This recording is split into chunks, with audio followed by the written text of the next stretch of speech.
Salut tout le monde, c'est Neige88, j'espère que vous allez bien. On se retrouve aujourd'hui pour une nouvelle vidéo, comme vous l'avez vu, hacker sa PS4, donc tout savoir.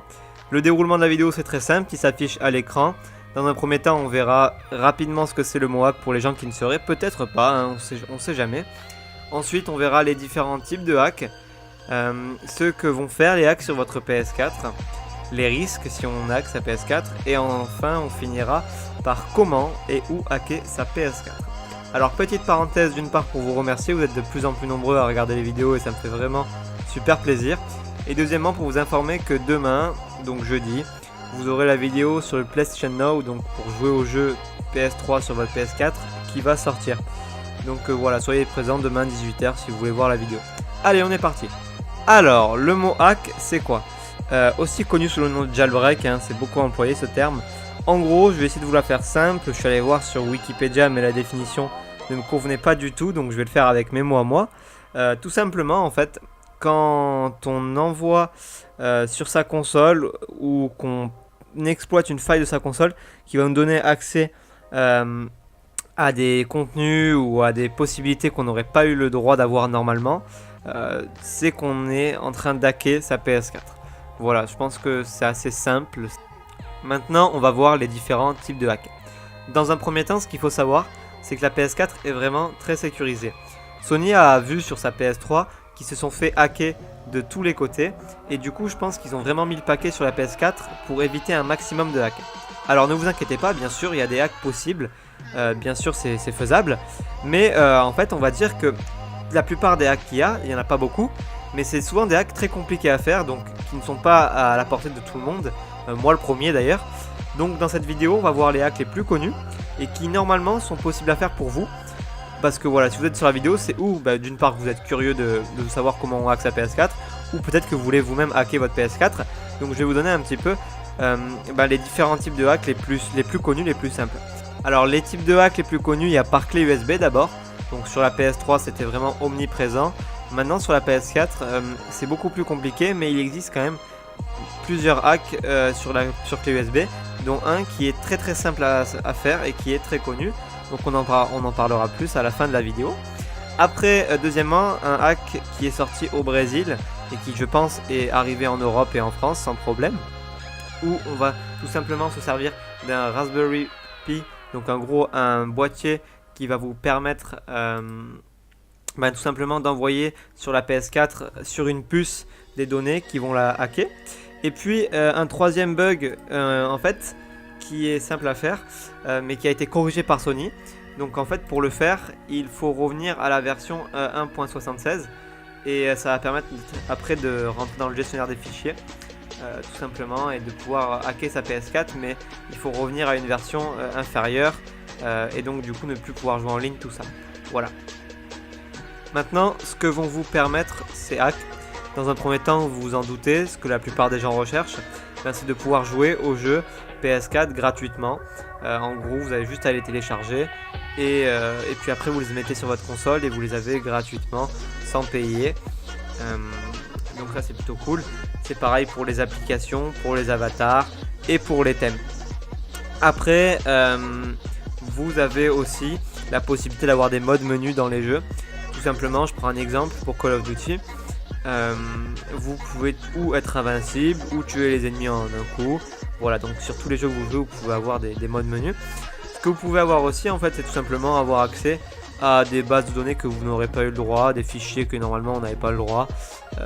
Voilà, et puis plein d'autres petites choses, mais en gros, on va dire que le plus gros est résumé là-dedans.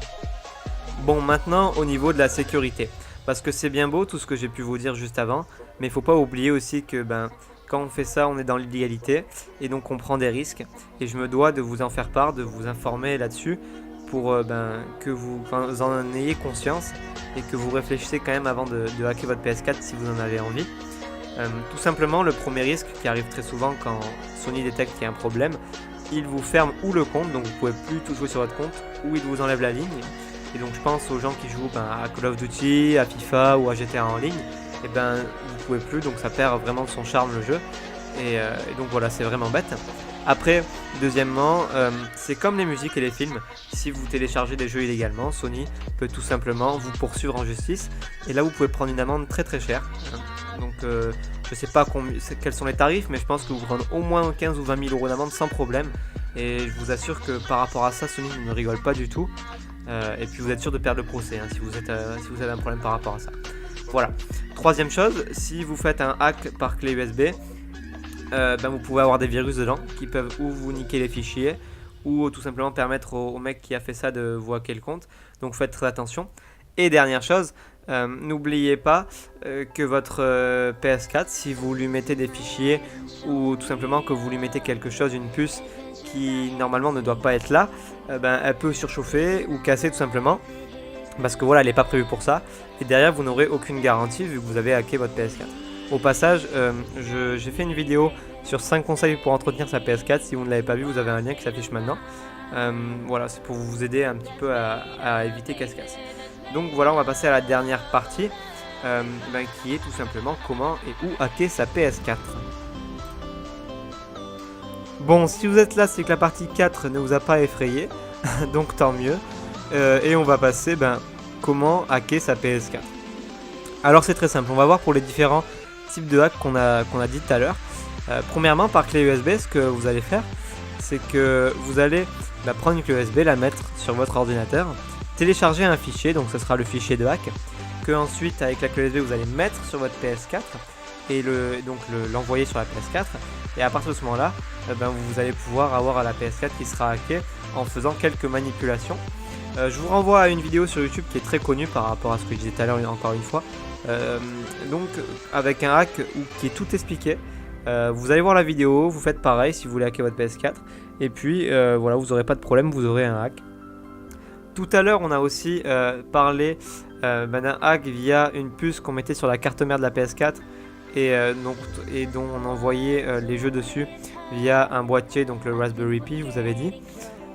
Alors pour faire cette méthode, soit vous allez acheter un boîtier et vous achetez une puce que vous allez mettre sur votre carte mère, puis vous regardez des tutoriels sur internet et vous essayez de vous démerder pour réussir à le faire, si vous êtes vraiment bon et que vous êtes calé, ou vous vous sentez tout simplement prêt à le faire. Et deuxième solution, je pense que vous l'ignorez, mais souvent à côté de chez vous, donc la grande ville à côté de chez vous ou dans la ville où vous êtes tout simplement, il existe souvent des magasins qui hackent pour vous les consoles.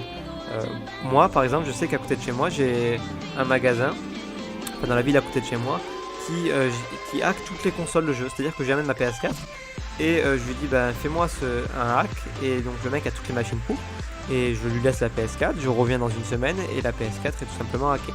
Est-ce que c'est légal? Je ne sais pas, mais je sais que ça existe et qu'il y a beaucoup de magasins qui font ça, et malheureusement ce n'est pas trop connu. Donc si vous voulez le faire, n'hésitez pas à regarder un petit peu autour de chez vous s'il n'y a pas des magasins comme ça qui existent.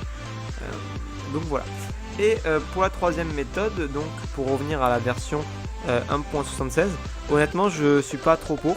Après si vous avez vraiment envie de faire cette méthode, vous pouvez. Mais donc là il y a des tutoriels sur internet qui sont bien expliqués, je vous mettrai un lien aussi. Donc pour revenir à une version inférieure, et après vous avez juste à suivre une ligne de code qui va vous permettre d'arriver au gestionnaire de fichiers, du coup de modifier votre PS4. Mais normalement vous ne pourrez pas jouer en ligne avec cette méthode là, étant donné que vous revenez à une version antérieure de la PS4. On arrive donc à la fin de la vidéo, j'ai fait le tour de ce que j'avais à dire.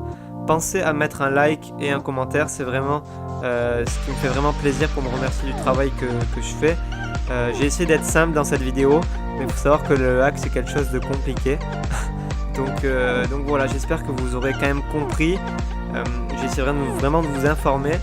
Après, je ne suis peut-être pas la personne la plus forte ou la plus connue en hack, mais j'ai mes connaissances. Je suis allé voir sur internet aussi des choses que je ne connaissais pas, et j'essaie de vous faire un truc assez complet. Donc si c'est le cas, voilà, comme je disais, un petit pouce vert, un petit commentaire, vous abonner si ce n'est pas encore fait pour me remercier. Il n'y a rien de mieux qui me fait plaisir tout simplement. Et puis voilà, je vous remercie d'avoir regardé la vidéo, je vous dis d'aller voir les vidéos qui sont affichées, et puis on se dit à la prochaine. Allez, à plus tout le monde.